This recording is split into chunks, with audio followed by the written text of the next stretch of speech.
नई रानी ढूंढी जा रही थी कि भाई पहले वाली तो हटानी जानी है और अब नई रानी चाहिए हमको। तो एस्तर के सामने मतलब जब रानियां तैयार करने के सालों तक तैयार होती थी, सुगंध द्रव्य कुछ खुशबूदार चीजें, सेंट इत्र वगैरह चीजें, इनसे नहलाना, खुशबू से उनको तैयार करना, क्योंकि स्पेशल है ना। तो उसको तैयार किया जाता था, उनके लिए एक सामग्री तैयार की जाती थी एक एक रानी के लिए। भाई आप ये लो, आप ये लो, आप ये लो, ऐसे लेकर के तैयार करना है।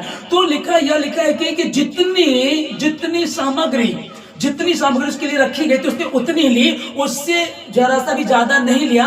और ये देख करके सब लोग खुश हुए, प्रसन्न हुए, क्योंकि सोचकर देखो इतनी सारी लड़कियां हैं, अब इनमें से रानी बनाना, पटरानी बनेगी। अरे कोई सोचने लगे ना, अरे कहाँ रानी बनूंगी, वैसे मैं तो अनाथ हूं, मेरी तो वैसी किस्मत खराब है, ना मेरे पापा है ना मेरी मम्मी है, मैं तो वैसे ही अनाथ हूं, हमारा क्या बनेगा, कुछ भी नहीं बनेगा। हमारा तो नेगेटिव थॉट आ गया। फिर कहे हम तो गुलाम हैं, हमारे पास तो कुछ नहीं। कोई कहे हमें तो अनपढ़ हूं, हमारे पास तो कुछ भी नहीं है। तो परमेश्वर इन सब चीजों को नहीं कह रहा कि तुम अनपढ़ न हो या तुम गुलाम हो या तुम्हारे आगे पीछे कोई नहीं, उससे मतलब नहीं है। मतलब इससे परमेश्वर ने तुमसे बात की है और वो कह रहा है कि व्यवस्था की पुस्तक तेरे चित्त कभी उतरने ना पाए।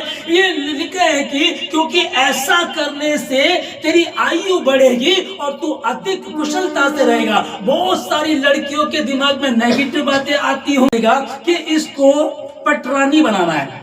इनमें से, इन लड़कियों में से एक पटरानी बनेगी, उसको तैयार करना है और वो राजा के साथ बैठेगी। और सपोज करो कि मैं तैयार करने वाला हूं, मुझे ढूंढ कर लाना, चुनाव करना, तो मैं किसी खड़ूस को लाऊंगा क्या? क्योंकि बाद में उसी को मुझे झुक करके दंडवत भी करना है ना बाद में। लेकिन अगर कोई खड़ूस आ गई तो फिर सही नहीं होगी। तो मैं क्या लाऊंगा, नम्र, दीन, सुंदर, बहुत अच्छी जो होगी। तो उन्होंने चुनाव किया। ऐसा करने से तेरे सब काम सफल होंगे। आमीन। यानी कि और तू परमेश्वर और मनुष्य दोनों का अनुग्रह पाएगा। आमीन। पहले कहाँ काम करना शुरू होगा? इसने कहाँ काम करना शुरू किया? इसने जब सामान दिया गया उसने उतना ही लिया। यूसुफ के भाइयों ने बीच दिया, कोई बात नहीं है। आगे फिर दिक्कत आई, फिर दिक्कत आई, फिर दिक्कत आई। अब ये तो 2-3 बातें हम पढ़ते हैं इसमें, लेकिन 13 साल तक कितना दुख उसने उठाया होगा। 13 साल तक कितना दुख उसने उठाया होगा। तब जो 13 साल पूरे हुए और उसके बाद ये फलवंत हुआ, उसके बाद इसको उस जगह का, उस देश का राजा बना दिया गया। और जब ये पटरानी के लिए तैयार हुई है और इसको पटरानी बना दिया गया, ये कब हुआ? जब ये ईमानदार थी। आमीन।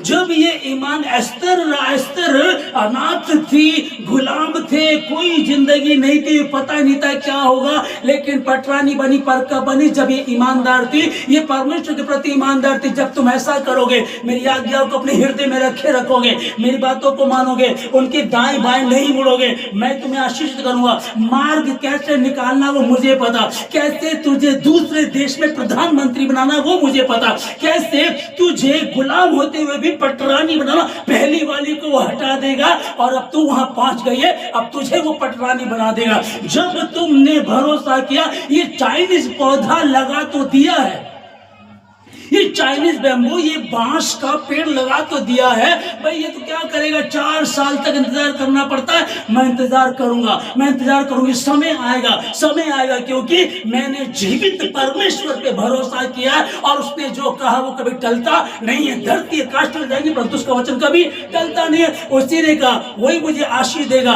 वो लेकर के चलेगा। घर से जब चला था, मेरा तो जो कपड़ा था वो भी मेरे भाइयों ने उतार लिया था, तो नीचे की शॉर्ट्स होगी, फिर बेच दिया गया। फिर वो क्या तुझे कपड़े देंगे? जब घर से चले थे तो शून्य था, कुछ भी नहीं था, ऊपर का चौगा भी छीन लिया गया था। अब वो किस दशा में वहां पहुंचा। और जब ये एस्तर थी, ये गुलाम थे, ये भी किस दशा में थे? गुलाम थे, इनके पास क्या रहा होगा? लेकिन यदि परमेश्वर हमारे भीतर है, यदि परमेश्वर मेरे साथ है, और परमेश्वर कौन है? आदि में वचन था, वचन परमेश्वर के साथ था और वचन ही परमेश्वर था। और वही वचन जब लेकर, इसी वचन को जब लेकर के चलेंगे तो यही वचन काम करता है। इसको हम यहाँ पढ़ रहे हैं।